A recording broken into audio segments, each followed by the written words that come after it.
Bukan Donald Trump namanya kalau tanpa kejutan. Di tengah gencatan senjata kini Trump malah mau mengambil alih Gaza. Di dalam proposalnya dituliskan hal-hal yang baik yang katanya bisa menguntungkan Israel dan juga Palestina. Namun apakah memang secara legal dimungkinkan oleh hukum internasional? Kita akan bahas singkat dalam babak baru drama Trump ambil alih Gaza. Kita langsung ke slide yang pertama.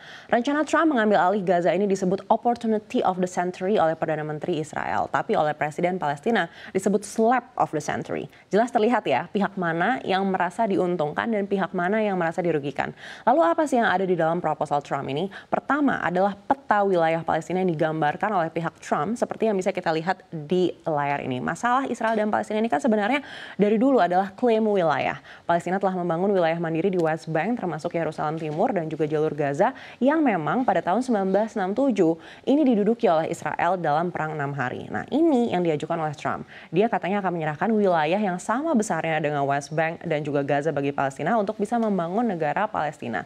Bahkan dia juga menjanjikan wilayahnya akan lebih besar 2 kali lipat daripada wilayah tanah yang saat ini digunakan oleh negara Palestina.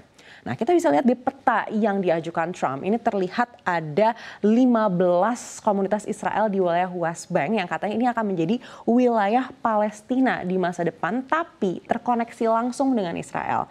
Sedangkan Palestina bersikukuh harus menghormati perjanjian gencatan senjata di tahun 1949 hingga 1967 akan perbatasan Palestina dan Israel yang bisa kita lihat dalam garis yang berwarna merah ini, begitu ya. Jadi di Gaza nanti akan ada terowongan yang tersambung ke West Bank. Lalu juga terkait dengan Yerusalem.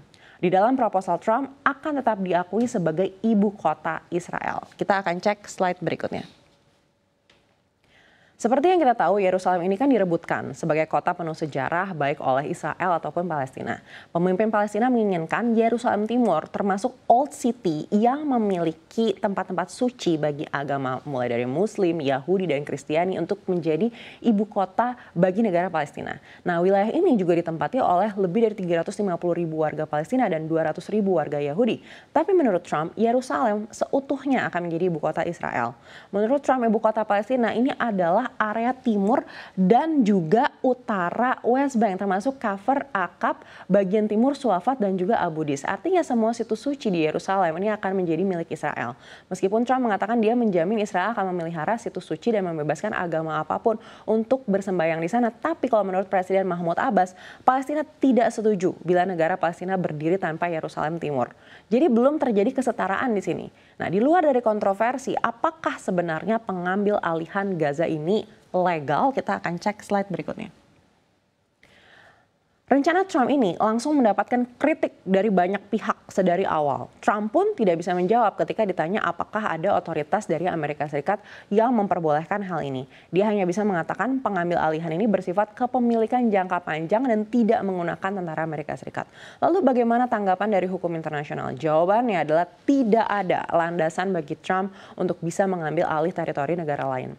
Sejak akhir dari Perang Dunia Kedua, pengambil alihan seperti ini sudah dilarang dan menjadi dasar dari hukum internasional yang dibuat oleh PBB. Jadi Amerika Serikat hanya bisa mengontrol Gaza dengan Consent Sovereign Authority of the Territory. Israel juga tidak bisa menyerahkan Gaza ke Amerika Serikat.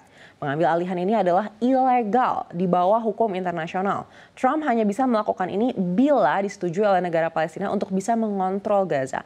Belum lagi juga untuk memindahkan paksa populasi Palestina. Ini juga melawan hukum internasional yang tertulis dalam artikel 49 di Geneva Conventions. Tidak ada perpindahan populasi yang bisa dipaksakan dari negara lain, tidak oleh Israel ataupun oleh Amerika Serikat. Lalu risikonya seperti apa jika Trump mengambil alih Gaza? Kita akan cek slide berikutnya.